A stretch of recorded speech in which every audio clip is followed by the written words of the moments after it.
नमस्कार विद्यार्थी मित्रांनो, स्वागत आहे तुमचं आजच्या नवीन व्हिडिओमध्ये। तर आज आपण वीकली करंट अफेअर म्हणजेच 9 ते 15 सप्टेंबर दरम्यानच्या सर्व चालू घडामोडी पाहणार आहोत। तर यामध्ये आपण एकूण 40 महत्त्वाचे प्रश्न पाहणार आहोत मित्रांनो आणि त्यांची माहिती देखील पाहणार आहोत। आणि तुम्हाला जर या व्हिडिओची पीडीएफ हवी असेल तर व्हिडिओच्या डिस्क्रिप्शन बॉक्समध्ये आपल्या टेलिग्राम चॅनलची लिंक आहे, तेथे तुम्हाला सर्व व्हिडिओच्या पीडीएफ अगदी फ्रीमध्ये मिळतील।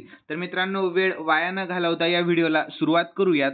तर पहिला प्रश्न आहे, उत्तर प्रदेश सरकार कोणत्या शहरात वैदिक 3D संग्रहालय बांधणार आहे? तर याचे योग्य उत्तर ऑप्शन बी, वाराणसी या शहरामध्ये। कोणत्या शहरामध्ये? वाराणसी या। तर याविषयी आपण महत्त्वाची माहिती जाणून घेऊया। तर उत्तर प्रदेश सरकार वाराणसीतील संपूर्णानंद संस्कृत विद्यापीठात भारतीय ज्योतिष, खगोलशास्त्र आणि वैदिक साहित्यावर लक्ष केंद्रित करणारे वैदिक 3D संग्रहालय तयार करेल। तर संग्रहालय 16 विधी, 64 कला आणि 18 शिक्षण स्थळांसह वैदिक उत्क्रांती प्रदर्शित करेल आणि शास्त्रस्थ आध्यात्मिक प्रवचन पुनरुज्जीवन करण्याचा उद्देश आहे, लक्षात ठेवा। यानंतर मित्रांनो, पुढील दुसरा प्रश्न आहे, पंतप्रधान नरेंद्र मोदी यांनी जल संचय आणि भागीदारी कार्यक्रम कोठे सुरू केलेला आहे? तर याचे योग्य उत्तर ऑप्शन डी, सुरत येथे केलेला आहे। कोठे? सुरत येथे। तर याविषयी आपण महत्त्वाची माहिती जाणून घेऊया। तर पंतप्रधान श्री नरेंद्र मोदी यांनी व्हिडिओ कॉन्फरन्सिंगद्वारे गुजरातमधील सुरत येथे जल संचय जल भागीदारी उपक्रमाच्या शुभारंभाच्या निमित्ताने आयोजित कार्यक्रमाला संबोधित केले। तर या कार्यक्रमाअंतर्गत पावसाच्या पाण्याची साठवण वाढवण्यासाठी आणि दीर्घकालीन पाण्याची शाश्वतता सुनिश्चित करण्यासाठी राज्यभरात सुमारे 24,800 पर्जन्य जल संचयन संरचना बांधल्या जात आहेत। यानंतर मित्रांनो, तिसरा प्रश्न, सरकारने अलीकडेच वित्त सचिव म्हणून कोणाची नियुक्ती केलेली आहे? तर याचे योग्य उत्तर ऑप्शन ए, तुहिनकांत पांडे यांची। कोणाची? तुहिनकांत पांडे, लक्षात ठेवा, महत्त्वाचा प्रश्न आहे। तर याविषयी आपण महत्त्वाची माहिती देखील जाणून घेऊया। तर सरकारने तुहिनकांत पांडे यांची वित्त सचिव म्हणून नियुक्ती केलेली आहे। तर श्री तुहिन हे भारतीय प्रशासकीय सेवेतील 1987 च्या बॅचचे कॅडर अधिकारी आहेत। तर सध्या ते अर्थ मंत्रालयातील 2 महत्त्वाच्या विभागांचे प्रभारी सचिव देखील आहेत, लक्षात ठेवा। यानंतर चौथा प्रश्न आहे मित्रांनो, राजस्थान रॉयल्सचे नुकतेच मुख्य प्रशिक्षक कोण झालेले आहेत? तर याचे योग्य उत्तर राहील ऑप्शन सी, राहुल द्रविड झालेले आहेत, लक्षात ठेवा। तर याविषयी महत्त्वाची माहिती, तर टीम इंडियाचे माजी मुख्य प्रशिक्षक राहुल द्रविड IPL फ्रँचायझी राजस्थान रॉयल्सचे मुख्य प्रशिक्षक बनलेले आहेत। तर आता ते IPL 2025 मध्ये राजस्थान रॉयल्स संघाची कमान सांभाळतील। IPLच्या 2012 आणि 2013च्या हंगामात राहुल द्रविड राजस्थान रॉयल्स संघाचा कर्णधार देखील होता। तर याशिवाय ते 2014 आणि 2015 मध्ये टीम डायरेक्टर आणि मेंटॉर होते, लक्षात ठेवा। यानंतर मित्रांनो, 2024च्या T20 विश्वचषकात ते भारतीय संघाचे मुख्य प्रशिक्षक देखील होते। तर या काळात भारतीय संघ T20 विश्वचषक चॅम्पियन बनलेला आहे, लक्षात ठेवा। यानंतर पाचवा प्रश्न राहील, आशियाई ऑलिम्पिक कौन्सिल्स म्हणजेच OCI चे पहिले भारतीय अध्यक्ष म्हणून कोणाची निवड करण्यात आलेली आहे? तर याचे योग्य उत्तर आहे ऑप्शन सी, रणधीर सिंग यांची। कोणाची? रणधीर सिंग यांची, ठीक आहे, लक्षात ठेवा। तर याविषयी आपण महत्त्वाची माहिती जाणून घेऊया। तर रणधीर सिंग आंतरराष्ट्रीय ऑलिम्पिक परिषदेचे माजी सदस्य आणि भारतीय ऑलिम्पिक संघटनेचे माजी महासचिव यांची न्यू दिल्ली येथे आयोजित आशियाई मंडळाच्या 44 आमसभेत ऑलिम्पिक कौन्सिल्स ऑफ आशिया म्हणजेच OCA चे पहिले भारतीय अध्यक्ष म्हणून निवड झालेली आहे। तर त्यांना 1979 मध्ये अर्जुन पुरस्काराने देखील सन्मानित करण्यात आलेले आहे। तर रणधीर सिंग हे भारतातील पंजाब राज्यातील आहेत, लक्षात ठेवा मित्रांनो। यानंतर आपण आशियाई ऑलिम्पिक परिषदेविषयी देखील महत्त्वाची माहिती जाणून घेऊया। तर ऑलिम्पिक कौन्सिल्स ऑफ आशिया म्हणजेच OCA ही आशियातील खेळांची प्रशासकीय संस्था आहे। तर OCA ची स्थापना झालेली आहे मित्रांनो 1982 मध्ये। मुख्यालय कुवेत शहर आहे, लक्षात ठेवा। आणि सदस्यत्व आहेत 45 राष्ट्रीय ऑलिम्पिक समित्या, लक्षात ठेवा। यानंतर सहावा प्रश्न राहील, ग्लोबल AI समिट 2024 कोठे आयोजित करण्यात आलेली आहे? तर याचे योग्य उत्तर ऑप्शन ए, हैदराबाद तेलंगणा या ठिकाणी आयोजित करण्यात आलेली आहे, लक्षात ठेवा। यानंतर सातवा प्रश्न, सप्टेंबर 2024 मध्ये कोणत्या राज्यात 10 दिवसांचा ओणम सण साजरा करण्यात आलेला आहे? तर याचे योग्य उत्तर मित्रांनो ऑप्शन ए, केरळ या राज्यामध्ये। कोणत्या राज्यामध्ये? केरळ, लक्षात ठेवा। यानंतर मित्रांनो आपण 8वा प्रश्न पाहून घेऊयात आणि हा प्रश्न खूप महत्त्वाचा आहे मित्रांनो, प्रश्नाकडे लक्ष द्या. कारण या एका प्रश्नामध्येच आपण पूर्ण पॅरिस पॅराऑलिम्पिक कव्हर करण्याचा प्रयत्न केलेला आहे. तर प्रश्न असा आहे, पॅरिस 2024 पॅराऑलिम्पिक खेळांमध्ये भारताने एकूण किती पदके जिंकलेली आहेत? तर याचे योग्य उत्तर आहे ऑप्शन सी 29 पदके जिंकलेले आहेत. किती पदके? 29 पदके. तर याविषयी आपण महत्त्वाची माहिती जाणून घेऊयात. पॅरिस 2024 गेम्समध्ये भारताने पॅराऑलिम्पिक इतिहासातील सर्वोत्तम कामगिरी करून एकूण 29 पदके जिंकलेली आहेत. तर भारतीय खेळाडूंनी 7 सुवर्ण पदके, 9 रौप्य पदके आणि 13 कांस्य पदके जिंकलेली आहेत. तर टोकियो 2020 मध्ये भारताने 5 सुवर्णांसह एकूण 19 पदके जिंकली होती, जी भारताने यावेळी मागे टाकलेली आहे. तर मित्रांनो, आवृत्ती कितवी होती? तर 17वी आवृत्ती होती. लक्षात ठेवा, खूप महत्त्वाची माहिती आहे. आणि आयोजन केव्हा झाले? तर 28 ऑगस्ट ते 8 सप्टेंबर 2024 दरम्यान आयोजन झालेले आहे. आणि स्थळ कोठे होते? तर पॅरिस फ्रान्समध्ये स्थळ होते. ब्रीदवाक्य काय आहे? तर गेम्स वाईड ओपन हे ब्रीदवाक्य आहे. आणि शुभंकर म्हणजेच मॅस्कॉट काय आहे? तर फ्रीजेस आहे. लक्षात ठेवा. आणि एकूण खेळ 22 होते. यानंतर उद्घाटन समारंभ कोठे झाला? तर प्लेस दे ला कॉन्कॉर्ड आणि चॅम्प्स एलिसिस मध्ये झाला. आणि समारंभ कोठे झाला? तर स्टेड डी फ्रान्स स्टेडियम पॅरिसमध्ये झालेला आहे. ठीक आहे. यानंतर मित्रांनो, उद्घाटन समारंभातील भारतीय ध्वजवाहक कोण होते? तर सुमित अंतिल आणि भाग्यश्री जाधव होते. आणि समारंभात भारतीय ध्वजवाहक कोण होते? तर प्रीतीपाल आणि हरविंदर सिंग होते. लक्षात ठेवा, हे 2 प्रश्न खूप महत्त्वाचे आहेत मित्रांनो. यानंतर भारतातील खेळाडूंचा समावेश किती होता? 84 खेळाडू होते. त्यापैकी 52 पुरुष होते आणि 32 महिला होत्या. लक्षात ठेवा. तर भारताने किती खेळांमध्ये भाग घेतला? तर 12 खेळांमध्ये आपल्या भारताने भाग घेतलेला होता. तर भारत 3 नवीन खेळांमध्ये सामील झालेला आहे. तर कोणते आहेत 3 नवीन खेळ? पॅरा सायकलिंग आहे, पॅरा रोईंग आहे आणि ब्लाइंड जुडो आहे. लक्षात ठेवा. तर भारताचे शेफ डिमिशन कोण होते? सत्यप्रकाश सांगवान शेफ डिमिशन होते. तर पहिले पदक कोणी जिंकले? तर अवनी लेखरा हिने जिंकले, सुवर्ण पदक जिंकले. लक्षात ठेवा मित्रांनो. आणि अंतिम पदक कोणी जिंकले? तर नवदीप सिंग यांनी जिंकले, त्यांनीही सुवर्ण पदक जिंकलेले आहे. लक्षात ठेवा, खूप महत्त्वाची माहिती आहे मित्रांनो. आणि हे प्रश्न मन लावून पाहण्याचा प्रयत्न करा. यानंतर मित्रांनो, प्रश्न आहे 9वा. तर आशियाई हॉकी चॅम्पियन्स ट्रॉफी कोणत्या देशात आयोजित केली जात आहे? तर याचे योग्य उत्तर राहील मित्रांनो ऑप्शन डी चीन या देशामध्ये केली जात आहे. कोणत्या देशामध्ये? चीन. लक्षात ठेवा.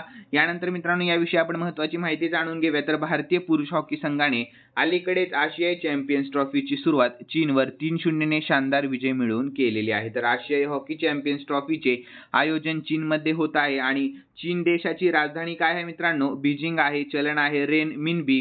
आणि सध्याचे राष्ट्रपती कोण आहेत? शी जिनपिंग आहेत. ठीक आहे, लक्षात ठेवा.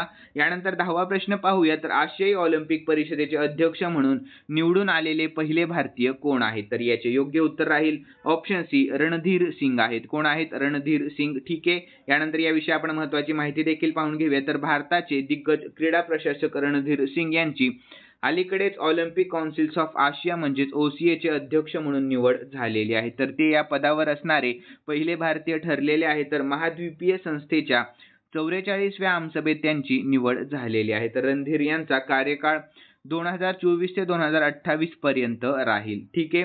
यानंतर मित्रांनो, आपण 11वा प्रश्न पाहूया. तर दरवर्षी आंतरराष्ट्रीय साक्षरता दिवस कधी साजरा केला जात असतो? तर याचे योग्य उत्तर आहे ऑप्शन बी 8 सप्टेंबर रोजी साजरा केला जात असतो. केव्हा? तर 8 सप्टेंबर रोजी. यानंतर आपण याविषयी महत्त्वाची माहिती देखील पाहून घेऊया. तर आंतरराष्ट्रीय साक्षरता दिवस दरवर्षी 8 सप्टेंबर रोजी जगभरात साजरा केला जात असतो. तर हा दिवस 1967 पासून दरवर्षी साजरा केला जातो. तर हा दिवस सार्वजनिक, सरकार आणि इतर संबंधितांना साक्षरतेचे महत्त्व आणि समतापूर्ण समाज निर्माण करण्यात त्यांची भूमिका लक्षात आणून देण्यासाठी साजरा केला जात असतो. तर 1966 मध्ये झालेल्या युनेस्कोच्या सर्वसाधारण परिषदेत 8 सप्टेंबर हा दिवस आंतरराष्ट्रीय साक्षरता दिवस म्हणून साजरा करण्याचा प्रस्ताव मंजूर करण्यात आलेला आहे. यानंतर मित्रांनो, 12वा प्रश्न आहे, US ओपन 2024 चॅम्पियनशिप ट्रॉफीचे महिला एकेरीचे विजेतेपद कोणी जिंकले? तर याचे योग्य उत्तर ऑप्शन डी आर्यना साबलेंका यांनी जिंकलेले आहे. कोणी? आर्यना. तर यानंतर मित्रांनो, 13वा प्रश्न आहे, US ओपन 2024 चॅम्पियनशिप ट्रॉफीचे पुरुष एकेरीचे विजेतेपद कोणी जिंकले? तर याचे योग्य उत्तर ऑप्शन सी जॅनिक सिनर याने जिंकलेले आहे. लक्षात ठेवा. तर यानंतर आपण याविषयी महत्त्वाची माहिती जाणून घेऊया. तर जागतिक क्रमवारीत अव्वल टेनिसपटू जॅनिक सिनरने US ओपन 2024 चे विजेतेपद जिंकून इतिहास रचलेला आहे. तर तो US ओपन पुरुष एकेरीचे विजेतेपद जिंकणारा पहिला इटालियन खेळाडू ठरलेला आहे. तर जॅनिक सिनरने अंतिम फेरीत अमेरिकेच्या टेलर फ्रिट्जचा सरळ सेटमध्ये पराभव केला आणि विजेतेपद पटकावलेले आहे. तर यानंतर मित्रांनो पुढील प्रश्न 14वा आहे. भारत अमेरिका संयुक्त लष्करी प्रशिक्षण युद्ध अभ्यास 2024 कोठे सुरू झालेला आहे? तर याचे योग्य उत्तर ऑप्शन सी राजस्थानमध्ये झालेला आहे. मित्रांनो लक्ष द्या, प्रश्नाकडे खूप महत्त्वाचा प्रश्न आहे. तर याविषयी आपण महत्त्वाची माहिती जाणून घेऊया. तर भारत अमेरिका संयुक्त लष्करी सरावाच्या 20व्या आवृत्तीला 9 सप्टेंबर पासून राजस्थानमधील महाजन फील्ड फायरिंग रेंज येथील विदेशी प्रशिक्षण केंद्रात सुरुवात झालेली आहे. तर हा सराव 9 ते 22 सप्टेंबर 2024 पर्यंत चालेल, लक्षात ठेवा. मित्रांनो यानंतर आपण अमेरिका विषयी शॉर्ट मध्ये माहिती जाणून घेऊया. तर अमेरिकाची राजधानी आहे वॉशिंग्टन DC, चलन आहे अमेरिकन डॉलर आणि सध्याचे राष्ट्रपती कोण आहेत? जो बायडेन आहेत. ठीक आहे. यानंतर 15वा प्रश्न, पंतप्रधान नरेंद्र मोदी यांनी 11 सप्टेंबर रोजी सेमिकॉन इंडिया 2024 परिषदेचे उद्घाटन कोठे केलेले आहे? तर याचे योग्य उत्तर ऑप्शन बी ग्रेटर नोएडा येथे केलेले आहे. कोठे केलेले आहे? ग्रेटर नोएडा येथे. तर याविषयी आपण महत्त्वाची माहिती देखील पाहून घेऊया. तर पंतप्रधान नरेंद्र मोदी यांनी 11 सप्टेंबर रोजी ग्रेटर नोएडा येथे सेमिकॉन इंडिया 2024 परिषदेचे उद्घाटन केले. तर सेमिकॉन इंडिया कॉन्फरन्स 11 ते 13 सप्टेंबर दरम्यान शेपिंग द सेमीकंडक्टर फ्युचर या थीमवर आयोजित करण्यात आलेली आहेत. तर या परिषदेत जागतिक आघाडीच्या सेमीकंडक्टर कंपन्याही सहभागी होत आहेत, लक्षात ठेवा. यानंतर 16वा प्रश्न पाहूयात. कोणता देश नुकताच आंतरराष्ट्रीय सौर आघाडीचा 101वा पूर्ण सदस्य देश बनलेला आहे? तर याचे योग्य उत्तर ऑप्शन ए नेपाळ हा देश. कोणता देश? नेपाळ देश. तर याविषयी महत्त्वाची माहिती, तर नेपाळ आंतरराष्ट्रीय सौर आघाडीचा पूर्ण सदस्य बनणारा 101वा देश ठरलेला आहे. तर आंतरराष्ट्रीय सौर आघाडीविषयी आपण शॉर्टमध्ये माहिती जाणून घेऊया. तर आंतरराष्ट्रीय सौर आघाडीची स्थापना झालेली आहे 2015 मध्ये, लक्षात ठेवा. तर COP21 दरम्यान झालेली आहे, लक्षात ठेवा. तर भारत आणि फ्रान्सच्या पुढाकाराने झालेली आहे. आणि अध्यक्ष कोण आहे? तर भारत आहे अध्यक्ष आणि उपाध्यक्ष फ्रान्स आहे. ठीक आहे. यानंतर मित्रांनो मुख्यालय कुठे आहे? तर गुरुग्राम हरियाणामध्ये मुख्यालय आहे. आणि नेपाळ विषयी देखील आपण शॉर्टमध्ये माहिती जाणून घेऊया. तर नेपाळची राजधानी काठमांडू आहे, चलन आहे रुपया आणि सध्याचे राष्ट्रपती रामचंद्र पौडेल आहेत आणि पंतप्रधान KP शर्मा ओली आहे. ठीक आहे, लक्षात ठेवा. यानंतर भारत नेपाळ संयुक्त लष्करी सराव काय आहे? तर सूर्य किरण आहे. ठीक आहे. यानंतर 17वा प्रश्न, 11 सप्टेंबर रोजी दुसरी आंतरराष्ट्रीय बौद्ध मीडिया परिषद कोठे होणार आहे? तर याचे योग्य उत्तर ऑप्शन बी दिल्ली येथे होणार आहे. कोठे होणार आहे? दिल्ली येथे होणार आहे. तर याविषयी आपण महत्त्वाची माहिती जाणून घेऊयात. तर इंटरनॅशनल बुद्धिस्ट कॉन्फेडरेशन म्हणजेच IBC आणि विवेकानंद इंटरनॅशनल फाउंडेशन दिल्लीत दुसरी आंतरराष्ट्रीय बौद्ध मीडिया परिषद आयोजित करणार आहे, लक्षात ठेवा. तर संघर्ष टाळणे आणि शाश्वत विकासासाठी विवेक संवाद ही या परिषदेची थीम आहे. तर या परिषदेचे मुख्य उद्दिष्ट संपूर्ण आशियातील बौद्ध माध्यम व्यावसायिकांचे जाळे निर्माण करणे हा आहे. ठीक आहे. यानंतर 18वा प्रश्न, केंद्रीय पर्यावरण मंत्रालयाच्या स्वच्छ वायू सर्वेक्षण 2024 मध्ये अलीकडे कोणत्या शहराने अव्वल स्थान पटकावले आहे? तर याचे योग्य उत्तर ऑप्शन बी सुरत या शहराने. कोणत्या शहराने? सुरत, लक्षात ठेवा. 19वा प्रश्न आहे, भारतातील पहिल्या सिलिकॉन कार्बाइड सुविधेचे नुकतेच उद्घाटन कोणत्या राज्यात करण्यात आलेले आहे? तर योग्य उत्तर ऑप्शन सी ओडिशा या राज्यात करण्यात आलेले आहे. कोणत्या राज्यात? ओडिशा. तर याविषयी महत्त्वाची माहिती जाणून घेऊया. तर ओडिशाचे मुख्यमंत्री मोहन चरण माझी यांनी अलीकडेच भारतातील पहिल्या सिलिकॉन कार्बाइड उत्पादन सुविधेचे उद्घाटन केलेले आहे. तर हा प्रमुख प्रकल्प इनको व्हॅली भुवनेश्वर येथील EMC पार्क येथे 620 कोटी रुपयांच्या महत्त्वपूर्ण गुंतवणुकीसह उभारला जात आहे. तर सुविधेचे महत्त्व काय आहे पाहून घेऊयात. तर ही नवीन सुविधा जागतिक पॉवर इलेक्ट्रॉनिक्स मार्केटमध्ये भारत आणि ओडिशा या दोघांसाठी एक मोठे पाऊल आहे. तर सेमीकंडक्टर उत्पादनांसाठी ओडिशा हे मध्यवर्ती केंद्र बनवणे, नवीन कल्पनांना चालना देणे आणि राज्यांच्या अर्थव्यवस्थेला चालना देणे या मोठ्या योजनेचा भाग आहे. तर ओडिशाविषयी आपण माहिती जाणून घेऊयात. राजधानी आहे भुवनेश्वर, मुख्यमंत्री मोहन चरण माझी आहेत, राज्यपाल आहेत रघुबर दास आणि राष्ट्रीय उद्यान भितरकणिका आणि सिमलीपाल आहेत. ठीक आहे. यानंतर लेक देखील पाहून घेऊया. तर चिल्का तलाव लेक आहे, लक्षात ठेवा. यानंतर 20वा प्रश्न, चांगल्या खरेदीसाठी अलीकडेच AI असिस्टंट रिफ्यूज कोणी लॉन्च केलेले आहे? तर योग्य उत्तर Amazonने केलेले आहे मित्रांनो, लक्षात ठेवा. याविषयी महत्त्वाची माहिती देखील जाणून घेऊया. तर Amazonने अलीकडेच त्याच्या AI सहाय्यक रिफ्यूजची बीटा आवृत्ती लॉन्च केलेली आहे, जी खरेदीदारांशी संवाद साधेल आणि ॲपवर खरेदी करताना त्यांना उत्पादन सूचना देईल, लक्षात ठेवा मित्रांनो. यानंतर Amazon विषयी देखील आपण शॉर्टमध्ये माहिती जाणून घेऊया. तर Amazon ही ई-कॉमर्स कंपनी आहे.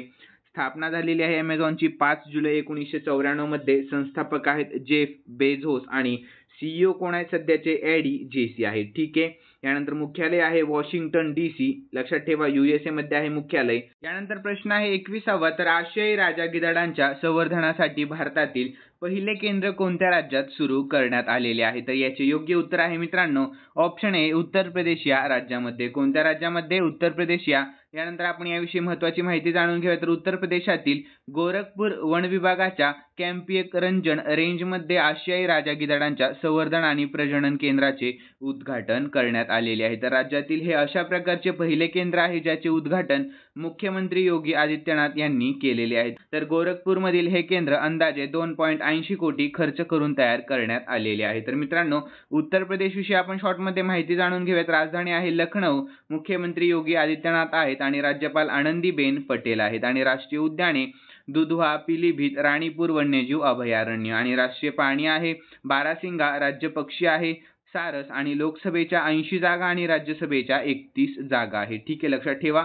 यानंतर मित्रांनो प्रश्न आहे 22वा, तर राष्ट्रपती द्रौपदी मुर्मू यांच्या हस्ते राष्ट्रीय फ्लोरेन्स नाइटिंगेल पुरस्काराने किती जणांना सन्मानित करण्यात आलेले आहे? तर याचे योग्य उत्तर आहे ऑप्शन सी 15 जणांना. किती जणांना? 15 जणांना. तर याविषयी आपण महत्त्वाची माहिती जाणून घेऊयात.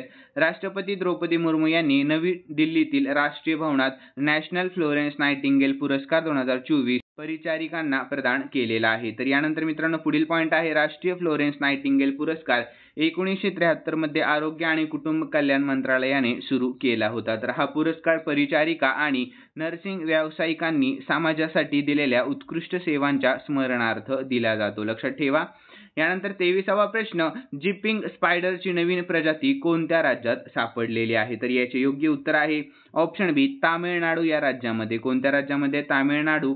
तर यानंतर आपण महत्त्वाची माहिती जाणून घेऊया. तर तामिळनाडूच्या खालच्या पलानी टेकड्यांमध्ये जिपिंग स्पायडर केराहार्ट्स पायरस या नवीन प्रजातीचा शोध लागलेला आहे. तर या शोधामुळे भारतातील केराहार्ट्स प्रजातीची एकूण संख्या 10 झालेली आहे. तर 37 जागतिक स्तरावर ओळखल्या जातात. तर ही कोळी म्हणजे स्पायडर 2016 मध्ये दिंडीगुली येथील थडियांकुडीसाई येथे एक सर्वेक्षणादरम्यान सापडली होती. लक्षात ठेवा. तर तामिळनाडू विषयी आपण शॉर्टमध्ये माहिती जाणून घेऊयात. राजधानी आहे चेन्नई, मुख्यमंत्री MK स्टॅलिन आणि राज्यपाल आहेत RN रवी. लक्षात ठेवा. यानंतर मित्रांनो 24वा प्रश्न, भारताने अग्नि 4 क्षेपणास्त्राची यशस्वी चाचणी कोठे केलेली आहे? तर याचे योग्य उत्तर ऑप्शन डी ओडिशा येथे केलेले आहे. कोठे केलेले आहे? ओडिशामध्ये. लक्षात ठेवा. तर यानंतर आपण महत्त्वाची माहिती जाणून घेऊया. तर भारताने ओडिशातील चांदीपूर चाचणी श्रेणीतून अग्नि 4 बॅलिस्टिक क्षेपणास्त्राची यशस्वी चाचणी केलेली आहे. तर ज्यामुळे आपली संरक्षण क्षमता वाढली आहे. तर मध्यम पल्ल्याच्या बॅलिस्टिक क्षेपणास्त्र अग्नि 4 ची स्ट्राईक रेंज 3000 ते 4000 किलोमीटर आहे आणि 1000 किलोमीटर पर्यंतचे अण्वस्त्र वाहून नेऊ शकते. तर ही चाचणी एकात्मिक क्षेपणास्त्र विकास कार्यक्रमाअंतर्गत क्षेपणास्त्र तंत्रज्ञानाचे आधुनिकीकरण करण्याच्या भारताच्या प्रयत्नाचा एक भाग आहे. तर ओडिशाविषयी आपण महत्त्वाची माहिती जाणून घेऊयात. राजधानी आहे भुवनेश्वर, मुख्यमंत्री मोहन चरण माझी आहेत, राज्यपाल आहेत रघुबर दास आणि राष्ट्रीय उद्याने आहेत भितरकणिका आणि सिमलीपाल. ठीक आहे. आणि लेक आहेत चिल्का तलाव. यानंतर 25वा प्रश्न, अलीकडेच अरुण गोयल यांची कोणत्या देशात भारताचे पुढील राजदूत म्हणून नियुक्ती करण्यात आलेली आहे? तर याचे योग्य उत्तर ऑप्शन डी क्रोएशिया. लक्षात ठेवा ऑप्शन डी क्रोएशिया. तर याविषयी महत्त्वाची माहिती देखील जाणून घेऊयात. परराष्ट्र मंत्रालयाने अलीकडेच सेवानिवृत्त IAS अधिकारी अरुण गोयल यांची क्रोएशियामध्ये भारताचे पुढील राजदूत म्हणून नियुक्ती केलेली आहे. तर यापूर्वी त्यांनी भारताचे निवडणूक आयुक्त म्हणून काम केले होते. तर त्यांची नोव्हेंबर 2022 मध्ये निवडणूक आयुक्त म्हणून नियुक्ती करण्यात आलेली होती. तर ते पंजाब केडरचे 1985च्या बॅचचे IAS अधिकारी होते. तर क्रोएशियाविषयी देखील आपण महत्त्वाची माहिती जाणून घेऊयात. राजधानी आहे झाग्रेब आणि चलन आहे क्रोएशियन कुना आणि पंतप्रधान सध्याचे आंद्रेज प्लेनकोविक आणि राष्ट्रपती आहेत झोरान मालानोविक. लक्षात ठेवा. तर यानंतर मित्रांनो प्रश्न आहे 26वा, तर काउंटर पॉईंट रिसर्चच्या अहवालानुसार जगातील दुसऱ्या क्रमांकाचा सर्वात मोठी 5G स्मार्टफोन बाजारपेठ कोणती बनलेली आहे? तर याचे योग्य उत्तर आहे ऑप्शन बी भारत देश बनलेला आहे. लक्षात ठेवा. तर यानंतर आपण याविषयी महत्त्वाची माहिती जाणून घेऊया. तर 2024च्या पहिल्या समाहसीत भारताने 5G स्मार्टफोन मार्केटमध्ये US मागे टाकलेले आहे. तर काउंटर पॉईंट रिसर्चच्या अहवालानुसार Xiaomi, Vivo आणि Samsung सारख्या ब्रँडचे स्वस्त फोन यामुळे भारत हा चीननंतरचा दुसरा सर्वात मोठा 5G स्मार्टफोन बाजार बनलेला आहे. तर यानंतर 27वा प्रश्न, तर भारतीय नौदलात समाविष्ट असलेले INS मालपे आणि INS मुल्की कोणी विकसित केलेले आहे? तर याचे योग्य उत्तर ऑप्शन बी कोचिन शिपयार्ड लिमिटेडने केलेले आहे. तर याविषयी आपण महत्त्वाची माहिती जाणून घेऊयात. 2 स्वदेशी बनावटीचे anti submarine warfare shallow watercraft INS Malpe आणि INS मुल्की कोचिन शिपयार्ड येथे लॉन्च करण्यात आलेली आहे। तर किनारपट्टीवरील पाणबुडी विरोधी ऑपरेशनसाठी डिझाईन केलेली ही जहाजे हलकी टॉर्पेडो रॉकेट आणि रिमोट नियंत्रित बंदुकांनी सुसज्ज आहेत। लक्षात ठेवा। तर प्रत्येक जहाज 78 मीटर लांब आणि 11 मीटर रुंद आणि एकूण विस्थापन 900 टन आहे, जे 25 नॉट्सच्या वेगाने कार्य करण्यास सक्षम आहे। तर यानंतर मित्रांनो पुढील प्रश्न आहे 28वा, तर नुकतेच लॉन्च केलेले पोलारिस डॉन मिशन कोणत्या अंतराळ संस्थेशी संबंधित आहे? तर याचे योग्य उत्तर आहे ऑप्शन सी SpaceX या संस्थेशी संबंधित आहे। लक्षात ठेवा मित्रांनो। यानंतर याविषयी आपण महत्त्वाची माहिती जाणून घेऊयात। तर एलॉन मस्कची कंपनी SpaceXची पोलारिस डॉन मिशन 10 सप्टेंबर रोजी प्रक्षेपित करण्यात आलेली आहे। तर पोलारिस डॉन मिशनमध्ये 4 अंतराळवीर पृथ्वीपासून सुमारे 700 किलोमीटरवर अंतराळात स्पेसवॉकसाठी गेलेले आहे। हा जगातील पहिला खाजगी स्पेसवॉक असेल। या मोहिमेतील क्रू ड्रॅगन कॅप्सूल SpaceXच्या फाल्कन 9 रॉकेटमधून प्रक्षेपित करण्यात आलेले आहे। तर या मोहिमेदरम्यान ड्रॅगन कॅप्सूल अशा उंचीवर पोहोचण्याचा प्रयत्न करेल जिथे अपोलो कार्यक्रमानंतर कोणीही गेलेले नाही। तर येथे 2 अंतराळवीर प्रथम खाजगी बाह्यवाहन क्रियाकल्पात स्पेसवॉक करतील। यावेळी तो SpaceXने विकसित केलेला इव्हा सूट परिधान करेल। लक्षात ठेवा मित्रांनो। यानंतर आपण पुढील प्रश्न 29वा पाहून घेऊया। तर केंद्रीय मंत्रिमंडळाने 70 वर्षांवरील सर्व ज्येष्ठ नागरिकांसाठी आरोग्य कव्हरेज कोणत्या योजनेअंतर्गत मंजूर केलेले आहे? तर याचे योग्य उत्तर आहे ऑप्शन ए आयुष्यमान भारत योजनेअंतर्गत मंजूर केलेले आहे। तर याविषयी आपण महत्त्वाची माहिती जाणून घेऊयात। केंद्रीय मंत्रिमंडळाने आयुष्यमान भारत प्रधानमंत्री जन आरोग्य योजनेअंतर्गत 70 वर्षांपेक्षा जास्त वयांच्या सर्व ज्येष्ठ नागरिकांना आरोग्य संरक्षण देण्यास मान्यता दिलेली आहे। तर या निर्णयामुळे ज्येष्ठ नागरिकांना 5 लाख रुपयांपर्यंत मोफत उपचाराची सुविधा मिळणार आहे। तर देशातील सुमारे 4.5 कोटी कुटुंबे आणि 6 कोटी ज्येष्ठ नागरिकांना याचा लाभ होणार आहे। तर या योजनेअंतर्गत पात्र ज्येष्ठ नागरिकांना आयुष्यमान भारत प्रधानमंत्री जन आरोग्य योजनेअंतर्गत नवीन विशेष कार्ड दिले जातील। यानंतर 30वा प्रश्न अलीकडे महाराष्ट्रातील कोणत्या जिल्ह्यात आदिवासी विद्यापीठ स्थापन करण्याची घोषणा करण्यात आलेली आहे? तर याचे योग्य उत्तर ऑप्शन सी नाशिकमध्ये। लक्षात ठेवा खूप महत्त्वाचा प्रश्न आहे मित्रांनो। प्रश्नाकडे मन लावून लक्ष देण्याचा प्रयत्न करा।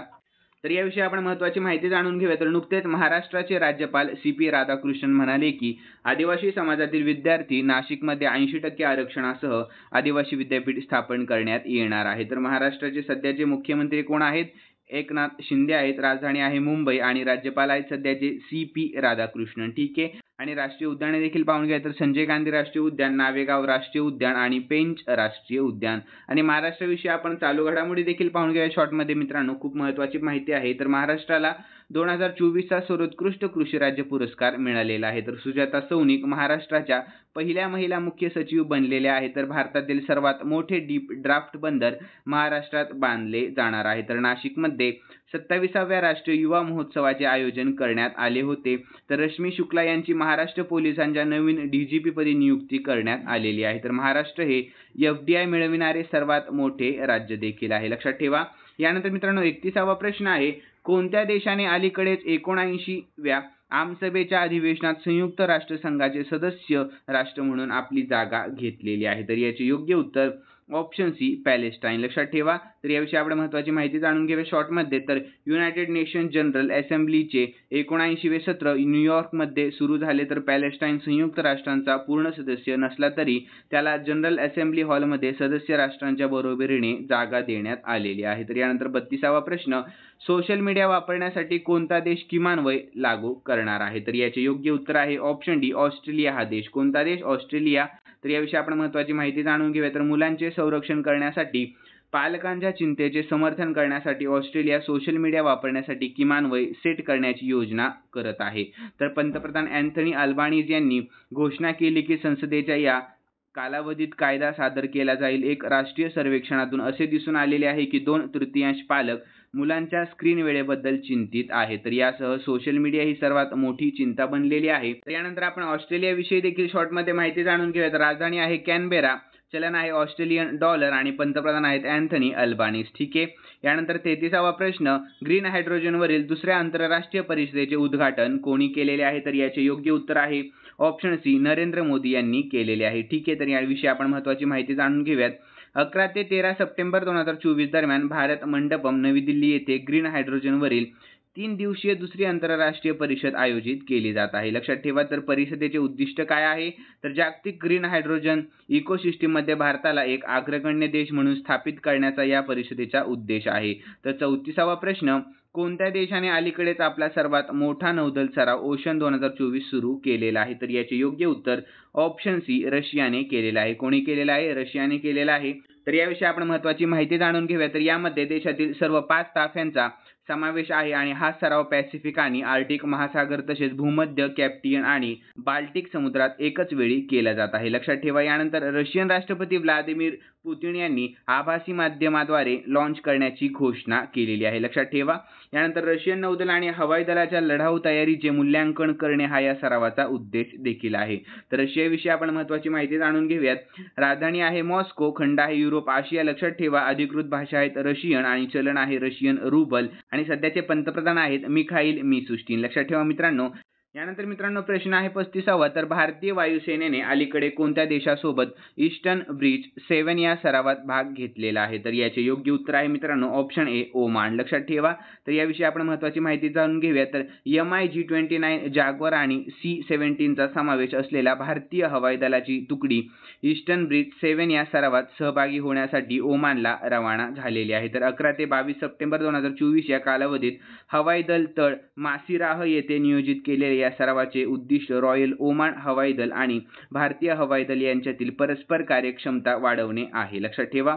यानंतर प्रश्न आहे 36वा. तर अलीकडे कोणत्या राज्यात 5 नवीन पॉस्को जलदगती न्यायालये स्थापन करण्यात येणार आहे, तर याचे योग्य उत्तर आहे ऑप्शन डी, पश्चिम बंगालमध्ये. कोठे करण्यात येणार आहे. यानंतर 37वा प्रश्न, अखिल भारतीय राजभाषा परिषद 2024 कोठे आयोजित केली जाईल, तर याचे योग्य उत्तर आहे ऑप्शन ए, नवी दिल्ली येथे केली जाणार आहे. कोठे, नवी दिल्ली येथे. तर याविषयी आपण महत्त्वाची माहिती देखील पाहून घेऊया. तर भारत मंडपम नवी दिल्ली येथे राष्ट्रीय हिंदी दिनानिमित्त अखिल भारतीय राजभाषा परिषद 2024 आयोजित केली जाईल. तर परिषदेची ही 4थी आवृत्ती आहे. लक्षात ठेवा मित्रांनो. तर यावेळी गृहमंत्री अमित शहा हीरक महोत्सवी विशेष आवृत्तीचे उद्घाटन करतील. तर कार्यक्रमादरम्यान गृह मंत्रालयाच्या राजभाषा विभागांतर्गत भारतीय भाषा विभागाचे उद्घाटन करण्यात आले जाईल. लक्षात ठेवा. यानंतर मित्रांनो प्रश्न आहे 38वा. तर अलीकडेच 63वा सुब्रतो कप 17 वर्षांखालील मुलांचे विजेतेपद कोणी जिंकलेले आहे, तर याचे योग्य उत्तर आहे ऑप्शन ए, मणिपूरने जिंकलेले आहे. कोणी, मणिपूरने. ठीक आहे. यानंतर आपण याविषयी शॉर्टमध्ये महत्त्वाची माहिती जाणून घेऊया. तर राजधानी आहे मणिपूरची इम्फाळ, मुख्यमंत्री आहेत एन बिरेन सिंग आणि राज्यपाल सध्याचे श्री लक्ष्मण प्रसाद आचार्य. लक्षात ठेवा. यानंतर 39वा प्रश्न, टील कार्बनवर भारताचा पहिला अभ्यास अलीकडेच कोणत्या राष्ट्रीय उद्यानात करण्यात आलेला आहे, तर याचे योग्य उत्तर ऑप्शन सी, केवल देव राष्ट्रीय उद्यानामध्ये. कोठे, तर केवल देव राष्ट्रीय उद्यानामध्ये. तर याविषयी आपण महत्त्वाची माहिती देखील जाणून घेऊयात. टील कार्बनवर भारतातील पहिला अभ्यास राजस्थानमधील भरतपूर जिल्ह्यातील केवल देव राष्ट्रीय उद्यानात म्हणजेच KNP मध्ये करण्यात आलेला आहे. तर संशोधनात मिथेन उत्सर्जनात वाढ झाल्याचे आढळले, तर उत्सर्जन पातळी कमी करण्यासाठी विशेष बायोचार वाढवण्याची शिफारस केलेली आहे. तर या पायलट प्रोजेक्टचा उद्देश हवामान बदलाच्या आव्हानांना तोंड देण्यासाठी निसर्गावर आधारित उपाय विकसित करणे हा आहे.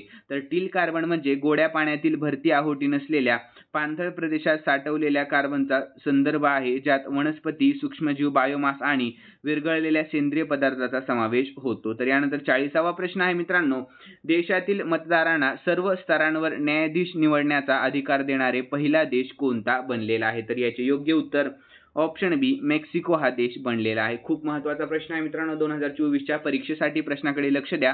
तर याविषयी आपण महत्त्वाची माहिती जाणून घेऊया. तर मतदारांना सर्व स्तरांवर न्यायाधीश निवडण्याची परवानगी देणारा मेक्सिको हा जगातील पहिला देश बनलेला आहे. तर वरच्या सभागृहात हा सुधारणेच्या बाजूने 86 मते पडली आणि विरोधात 41 मते पडलेली आहेत. तर त्यानंतर हा प्रस्ताव मंजूर करण्यात आलेला आहे. तर या अंतर्गत सर्वोच्च न्यायालय आणि इतर उच्चस्तरीय न्यायाधीशांसह स्थानिक स्तरांवरील न्यायाधीशांची देखील सार्वजनिक मताने निवड केली जाईल. तर 2025 किंवा 2027 मध्ये सुमारे 1600 न्यायाधीशांना निवडणूक लढवावी लागणार आहे.